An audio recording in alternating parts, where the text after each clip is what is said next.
Welcome to All of the Buzz, presented by Spotlight Magazine. I'm your host, Sadick, and we are so excited to be your brand new go-to podcast.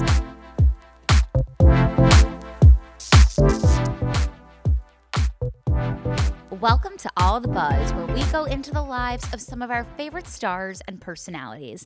I'm Sydney Sadick. I'm your host. I'm the founder, editor-in-chief, and publisher of Spotlight Magazine, and now your storyteller on this podcast.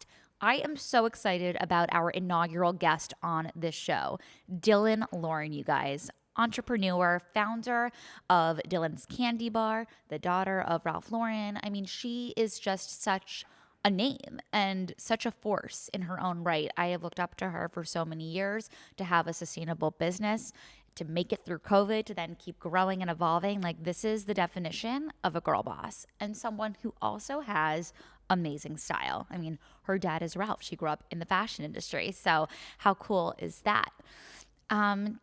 Looking into this episode, it's really special for me because this is our very first cover star that we are going to have for the 2024 season of Spotlight Hamptons. Our Memorial Day issue is always the kickoff of the Hampton summer season. We have a major party every year, and to be able to partner with Dylan this summer is just so sweet. No pun intended. Okay, a little bit of a pun intended. And I'm just really excited. I love candy so much. She doesn't know this, or maybe she does. I don't know. But I actually had the very first birthday party at Dylan's Candy Bar when I was like 8 years old, when Dylan's opened in New York City. And I remember it so well. The place just like reeked in a good way of candy. And I'm such a candy and sugaraholic that it was just, I don't know, so memorable. And like, I can still smell the scent of her store, which unfortunately closed on 3rd Avenue right now. But I'm just really excited to speak with her about entrepreneurship and candy, and also just how amazing it is that she did not follow into the footsteps of her family. A huge, obviously, family who's made such a mark on American fashion and beyond, and she went and did something totally different. And as somebody who grew up with parents who are very known in their fields, I always felt like I didn't want to be known for what they've already done. I wanted to start something myself. And I think it can sometimes, be frustrating if someone doesn't know you and they just know of where you came from and assume that things all came together just because of your family. And that is not the case of what happened for me. And I know that's not the case for Dylan either. So never forget that you are your own leader, that you are the only person who knows your story and your business. And it is so important to follow your dreams and not the dreams of anybody else. So let's get talking about sweets and so much more. Without further ado, our very first guest of All of the Buzz, Dylan Lauren. Hi, Dylan. Hi, thanks for that nice introduction. Yeah, I'm so happy to be here with you, surrounded by so much color and candy. Like, you really just have this whole sweet thing about you, and not like a fake sweet, like a sugar-free, like it's real sugar. I am candy. I live and breathe it, and I eat it, and I love looking at it, and it's just so beautiful to me. Like, I look at it and I'm seeing color, and it just makes me happy. Yeah, it makes me really happy too. I feel like I have to tell you a fun fact before we get into this, because I've been like hinting to you. Yes, I'm dying to know, what is this? Okay, that I have something to tell you. And when I told your publicist, she was like so excited. Okay. So when Dylan's Candy Bar opened, I was 7 years old, okay? Okay. Grew up in the neighborhood, and I had the very first birthday party that Dylan's ever had downstairs in your party room. Oh my God, that's really interesting. Right? I love that story. I actually have kind of like the Berlin Wall. I have like the paint. I painted that room myself. You did? Overnight we painted our stripe, and we knew one day we would expand to make the party room upstairs, and then we moved to the top floor. Yeah. But I was like, I really had my hand in this one, and I'm keeping a piece of this original party room. But to know that you were the first there, I should put a frame together with you and the little piece of paint that I have, the cement. That's amazing. It's so funny. Oh, like, wow. I don't know. It's always been such a nostalgic place for me. Aww. And like taking the memories at your original flagship, and then just now being able to go around the country, whether it's in East Hampton or LA or now at Hudson Yard and beyond. Like, it's just amazing to see what you've built and to have a brand that's been able to sustain itself and then thrive. Thank you. Not easy. Well, I think, candy is evergreen, and it's something that, for the child and everyone, I really think like it makes people happy. And just to hear that you had, your party there, like that's so awesome. Yeah. Thank you. And I really missed something that was in your flagship. Yeah. The staircase that would go up and down with the candy. Yes. What an amazing idea. Like, is that something you have in your house Yes. secretly? You do? Yes. So I have, from our 3rd Avenue flagship, I have the mosaic that says Dylan's Candy Bar out of jelly beans, and some of the real candy that's in the stairs. I have these giant lucite pieces that I intend to put in our next flagship. I'm just looking to see where that will be. But that was definitely one of my favorite aspects of that particular store. So thanks. Yeah, that is very cool. I can't wait to see where your new flagship will land. But let's go back a little bit. And I know you've obviously told your story before, but for our readers and our listeners, why did you decide to get into the candy business besides just loving candy? Like, you actually turned your passion into a real career. Yeah, I really love candy, and I had always grown up, I've been going to, the East Hampton, there was a local candy store there. If I traveled or studied abroad, whatever, it was the first destination was local candy stores to find not just candy I loved, but uniquely packaged and uniquely shaped, chocolate sculptures or just things that I could collect and put on my wall, because I collect candy as if it's art. I was an art history major, and I love pop art, and especially like giant sculptures made of candy. And I started making my own art out of candy. In fact, like these Jordan almonds, I make people picture frames with Jordan almonds and like shellac them and give them as gifts. So I used to like give candy as art and collect it as art. And also just seeing Willy Wonka and loving that vibe and that set design. I had never seen a candy store like that. So when I was designing Dylan's Candy Bar, that was a major inspiration, because I saw it probably when I was 6, and I saw it thousands of times after, and I still have there wasn't Pinterest or any of these things around, but I have like tear sheets and pictures and Polaroids of, that movie, and then other Alice in Wonderland and Disney movies that it's like one day I want to create this like magical, candy Disneyland-like place that, brings people from everywhere, any age too, because, I knew people in all, I had the 80-year-old friends and grandparents, people who love candy, and just didn't matter. So it just kept evolving. Yeah. And it is amazing. Like, when you go into one of your stores, it's, the children who are excited, but then there's the parents and the grandparents. It's not an age limit thing. Like, No. It's for everybody. Yeah, I think it's interesting because we have a nostalgia section that is both cool to like the baby boomers, but it's also cool like people think that like retro is in, and like this summer actually we're doing like all these nostalgic T-shirts with like who's your daddy and how many licks does it take, and they have interesting puns, but those were the ads for the original candy bars in the nostalgia section. People love that, and then you have like the sort of millennial section, which is a lot of sour that came out during that decade. And the packaging's all neon, and so like pop culture in America and the world was that. It was very candy centric to me. So seeing history through candy is something we're starting to do a lot more in our stores too. Yeah. I'm curious because I also like grew up with parents, and so different from you, but parents who were like very much in their own industry, which was beauty. But like I never had a desire to follow their footsteps. So I'm curious for you, why did you decide to not follow in your father, who's Ralph Lauren, in the fashion world, and do something different?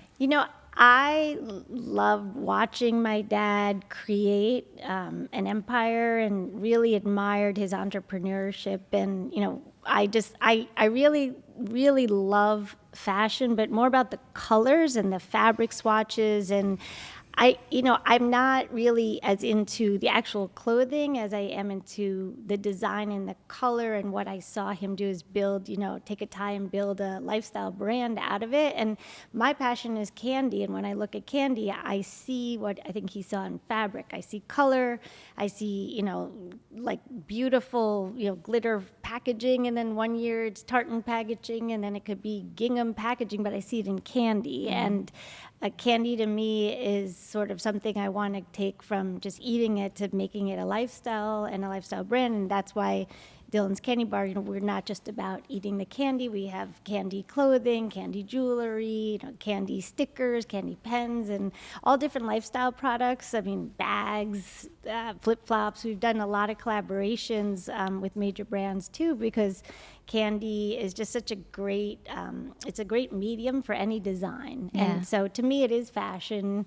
And so while I think my dad is a genius at, doing the Ralph Lauren brand, I love candy, and he was a real supporter of me doing what I believed. Have you ever collaborated with him? Yeah, I mean, we did several things together. We've done wholesale things where we have our candy in his polo store, so all the colors match the polo shirts. We did our anniversary for our Sweet 16. We had a mosaic with the brand. We did romance fragrances. For Valentine's Day, we put truffles in with the perfume and sold it. I mean, we've done a bunch of things. So it's been great. It was fun watching you, getting yourself ready and to tell everybody, we have a stylist who, works with us on our shoots, but Dylan styled herself.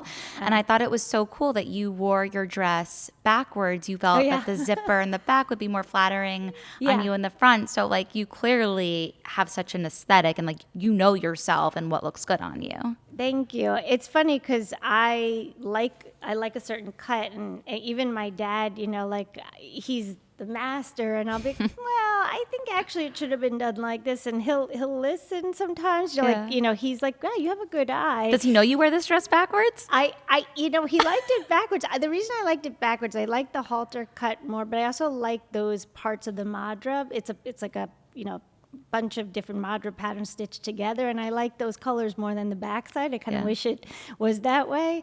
But even when I worked with my dad on my wedding gown, I was very involved because I know what fit me, and all his designers were amazing with him working on it, but I would make suggestions, and they really respected what I said, and really I think it's just growing up and watching my dad, I kind of took in kind of really an eye for detail, and I think that's what I like to do in Dylan's Candy Bar. I'm very involved in every detail, a little too much, but no, it's good to be that way. I feel like that's the key to being such a successful CEO, entrepreneur, is getting your feet wet in everything.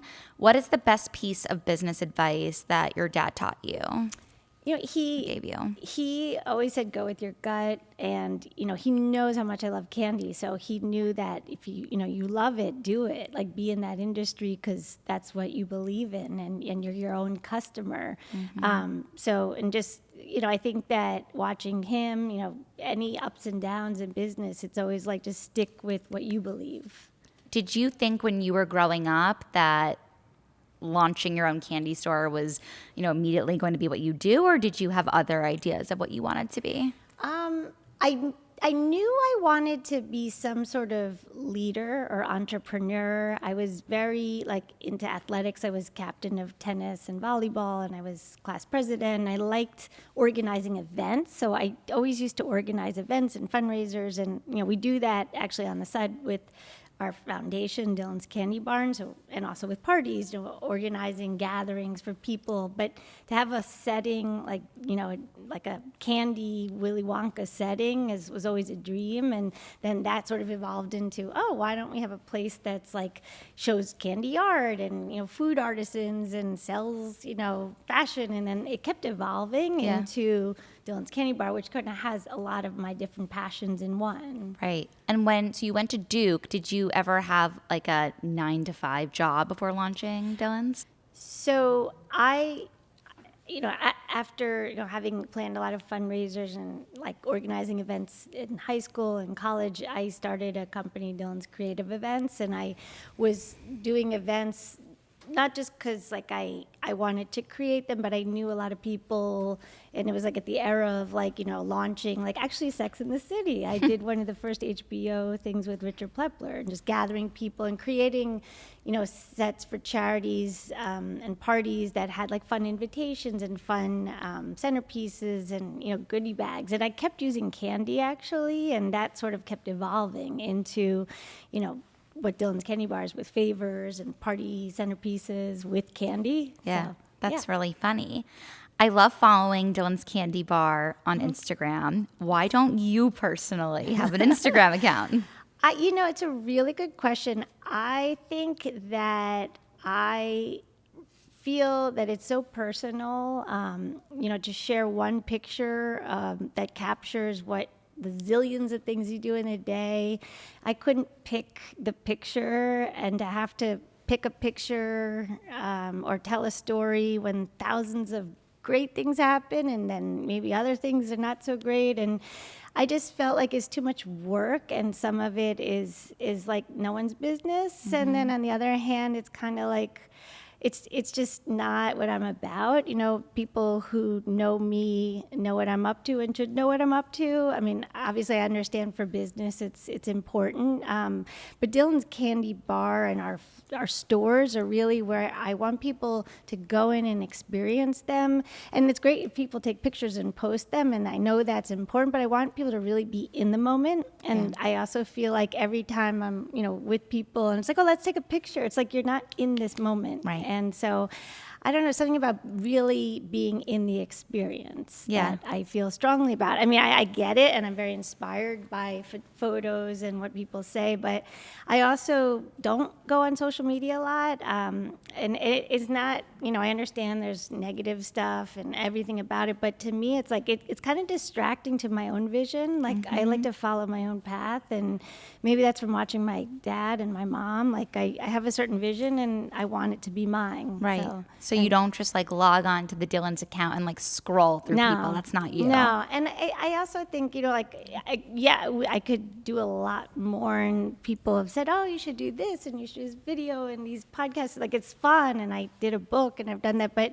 I feel like did worry like likes and promoting it and all that. Like, my focus has to be like the actual experience of going to Dylan's Candy Bar, the website or the stores, or having, our party on the go at your party and making sure your experience is great. And it's a lot of work. I mean, you got a lot on your plate, and just for me, it's like I don't know, I just have so much going on in terms of trying to find new stores and designing the fixtures and, trying to make sure the company is running smooth. And, there's the e-com side, and we have the photo shoots. It's another thing to take on that, I don't mind behind the scenes because that's really real and kind of in motion, but it's a lot to even just go through photos for our own website. I'm picking all those pictures too with the team. Like, I'm very hands-on, so. Yeah.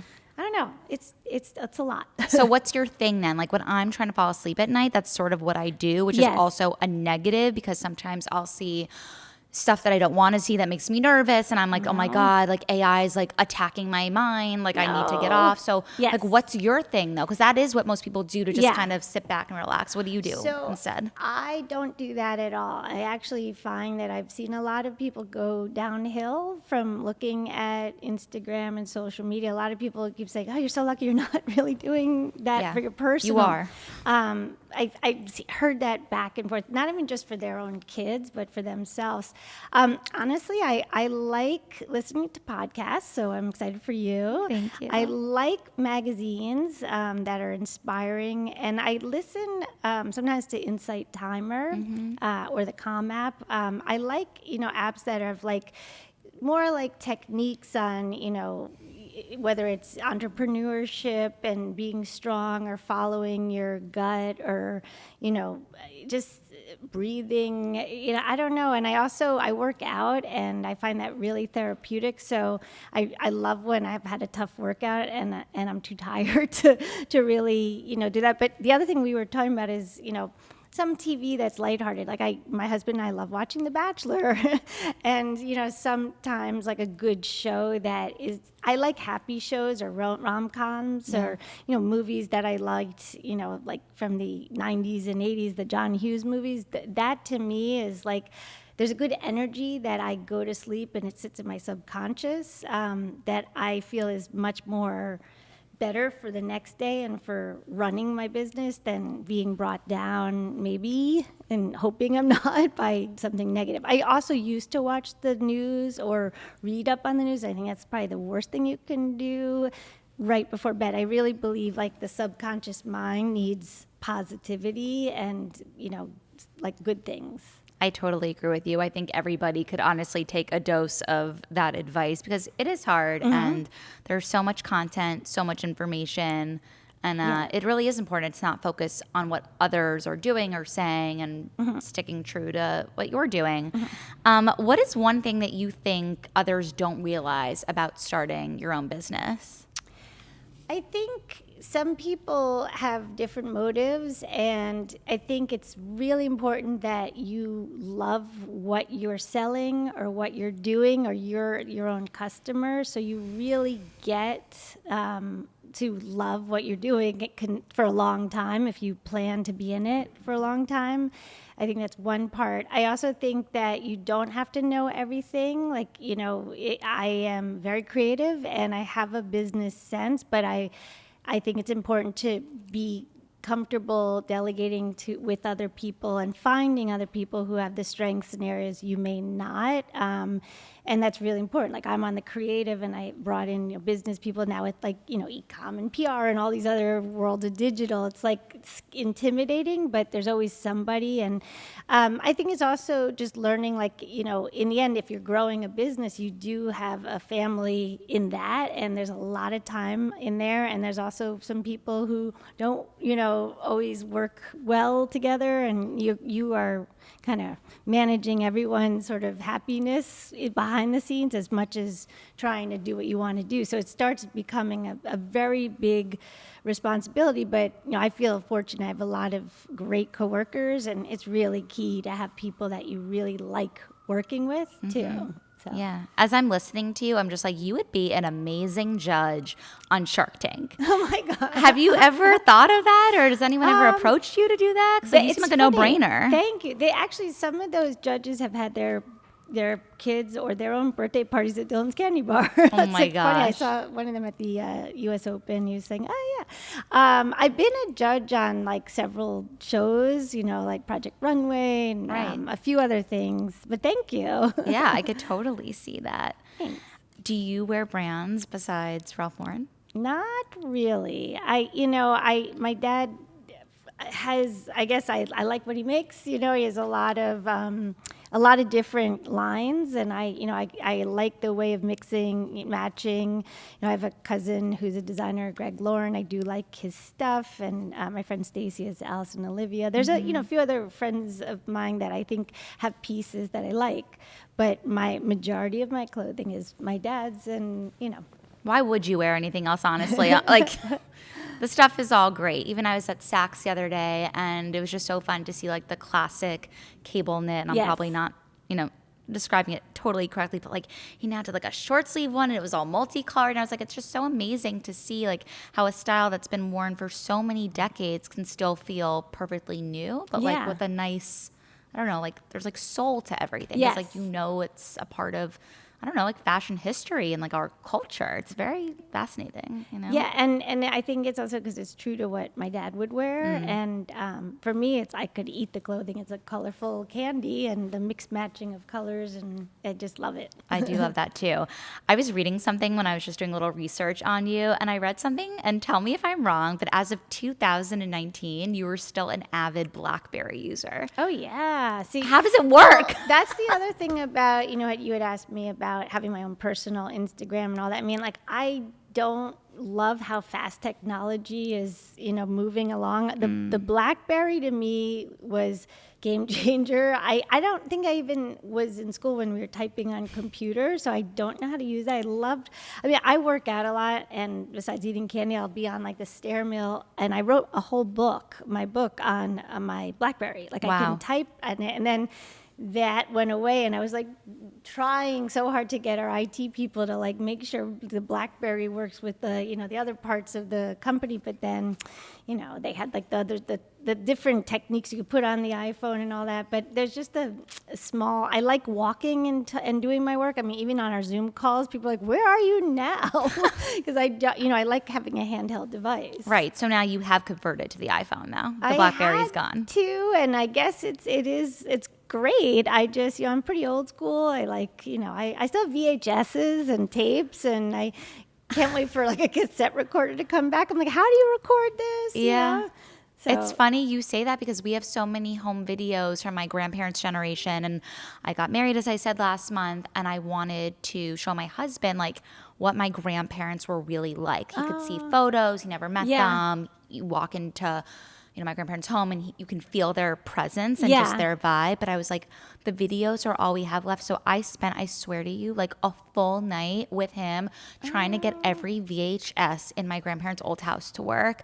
And we failed, but I'm now seeing that there's lots of services that you can find to convert to DVDs. But it was like nostalgic, even just having the old TVs. And I agree with you. Things have changed a little too quickly. Yeah, it's a lot. It's funny because as it relates sort of to my stores, like, people are like, oh, you should have these digital monitors and like, make it like the experience like this. And we were one of the first retailtainment companies out there, just going into a candy store and being in awe of like the fixtures and seeing all these products. And once you start bringing in like, I think technology, some people love it, but it takes the soul out of things. It takes like a nostalgia to me out of candy and the true like experience. It's a little like, I don't know. I know we're on this podcast and that's fine, but like once it becomes, you're talking about AI and just like something about the coloring, the lighting, the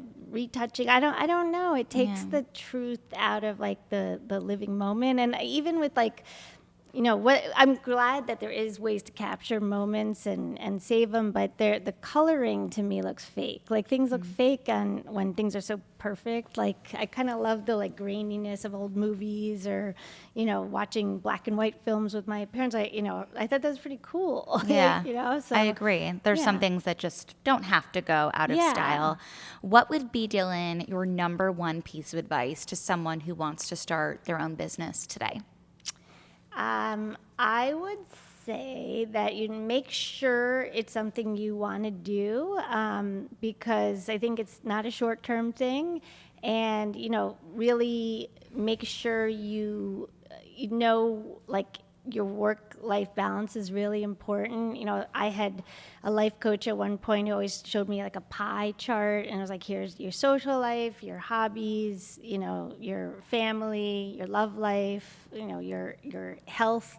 And I was very in tune with that before opening my store to know, like, how am I going to balance all this? Because I think it's important to in terms of being successful in a lot of areas, it's hard to do everything well, but I think in order to be successful in your career, you have to have like good friends, good family, keep your exercise up, keep your social friends around, like whatever it is. Like I think it's a balance, and I also I do believe go with your gut. There's been times where I kind of, as I was saying, like you listen to other people, you're seeing what's trending, and that's great to know. I wouldn't say like I do look for inspirations, but if you're not like running, like I think of it as like a track race, like you've got to run down the path and not look right or left the whole time. You got to like stay forward because otherwise you trip. So yeah, definitely. And as we wrap things up, I just want to highlight the Hamptons a little bit. Obviously, you are our cover star of our first issue of this summer. And it's interesting because our magazine obviously is really targeted towards people in the Hamptons, but on social and everything else we do, like we really get people from everywhere who just want to know like what Hamptons life is like. And some people think that the Hamptons is just this really small little, area out of New York, but like there's so much influence, so much creativity. Yeah. It's home to some of the most successful and incredible talents. So for those who are listening and just, want to know about your take on the Hamptons, like how would you describe it to someone who maybe hasn't been before? So I love the Hamptons because in a short stretch of bike riding, which could be 20 miles, you go from Montauk Point, which is like a fishing village town, but has some cool nightlife, and then you'd go to Amagansett, which is more gardens, and it's like a whole different terrain, and then you go to East Hampton, there's luxury brands, and it's a little more cosmopolitan with the world's like nicest beach that's beautiful to walk on. And then you go to Bridgehampton, it's more horse country and gardens and farms, and then go to Southampton. I mean, within this stretch is so many different experiences, and there's still the local fisherman, the local artisan, there's just people who grew up there who were kind of gave their generations and generations of families are still there in the potato fields. So I would say it's like a place of beautiful diversity in landscape and in scenery and nature. That's such a different kind of escape from certain regions which are just one note. It's a mix. And in the winter, I now been going there, and it's very cozy, and it's just a great. I love it. I grew up there, spending my summers there. I had 2 rabbits, chocolate and vanilla. I kept them there, and I like buried them there. My whole life is like I'm very close to to the Hamptons. Yeah, no, I feel the same way. I just found out actually there's a bakery in Southampton called Ye Old Bake Shop. Ooh. I don't know if you've been there. They've been there my entire life, and like I'm not kidding you, it's the best cupcakes, cakes, breads. I mean, ever. This man was just like a talent, and they just closed. They sold their business the other day. I just found out, and I'm like, one more thing to change about the Hamptons. But your store is still there, and people can get excited to go back and get some candy. Yeah. Before we conclude, I want to play a little game of rapid fire with you. My brain yes. Brain work. Okay. No, you're good. So to start off, what is your favorite savory treat? Candy. Obviously. What kind of candy? What is your favorite candy of all time? It's tricky to tell you. Like, I have just one because I'd say anything red and gummy, like Swedish Fish and, red, big, licorice I love, and red gumballs I love. So, I'm really into that. But then I love Cadbury cream eggs, and I love the fondant in the center at Easter. I love mallow creams and candy corns at Halloween. I'm really obsessed with marshmallow fluff and our marshmallow cloud ice cream. I love angel food cake and marshmallow anything. I just love. So it's tricky, but then every now and then I'll try something new, or like a divinity, or some sort of fudge that's insane. Yeah. So I don't know, but I love it all. I love it all, but I am a gummy. I would say I'm more of a gummy person. I know no one's asking me, but I don't know if you still have them, but you had banana gummy bears at one point, and they were the best thing I've ever had in my life. Oh, we should still have them. Really? We are it's weird. Over COVID, gummy bears took a hit. It's like one of the things, and sour candy were bestsellers. We used to have every flavor and every color, and then some brands stopped making that. So I believe that's coming back. I think, because it's funny you said that. We're working on a whole color story they actually were white, I think, or were they yellow? I'm not sure which brand. They were yellow. The pineapple ones were white. Sorry, this is embarrassing that I know. No, it's great. Yes. I'm obsessed like you are with gummies. Were they the soft kinds that you like? Soft, I know soft that. I definitely am gonna make sure, because that's good to know. They were so good. Okay, dresses or jeans? Jeans. Favorite accessory? I love turquoise, the color turquoise, and so I'd say whether it's a concho belt that's antique or turquoise and gold sort of vacation sort of earring. I know, anything turquoise. Yeah. Favorite Memorial Day weekend activity? I like tandem bike riding with my husband Wow. through the Hamptons, and that's sort of a tradition. I mean, that's what I was telling you. I would not be able to go the 20, 30 miles. I forgot to mention Sag Harbor. That's like one of the shops to get like cookies and one. I mean, our destinations are coffee and cookies and candy. It's like, why, but just also seeing the different scenery. It's truly, I grew up knowing the back roads. Now Waze kind of kills that for us, but that's how I went on bikes. So. Yeah. One more rapid fire question. What is your favorite thing to do with your kids in the Hamptons? I would say I love when they come to my store because they're proud of it. And when we've done animal adoption events, the ARF Walk, or Dylan's Candy Barn has done a lot of collaborations with animal charities. They are like the spokesperson for rescue outside of our stores, making sure people know, adopt and, shop, and certain things go to Dylan's Candy Barn, which is our foundation. So, one day I'll have them also working in the store. So I would say that. And I also like, walking on the beach with them, and, it's fun. It's really fun to all be together out there because that's how I grew up. Yeah, no, me too. I totally relate to all of that. Last but not least, Dylan, what is next for you? Oh my gosh. That's not a rapid fire question. What is next for me? I'm going to, after this big day of a shoot and a podcast and a few things we've done together. She's been busy. I've been literally talking about I do a splurge day. So whether it's, ice cream at our Hudson Yard store, or there's a few favorites I have of ice cream or cookies. I've been talking to this girl over here who does up here about, is it going to be a chewy s'mores cookie? Ooh. Honestly, that's what's next for me as a treat. Sounds like a very sweet idea. Okay, Dylan, thank you for being here with us. For everyone who's watching, please go and pick up your copy if you're in the Hamptons, and if not, you'll be able to read our digital edition online. And make sure to tune in to our next installment of All the Buzz. Bye now.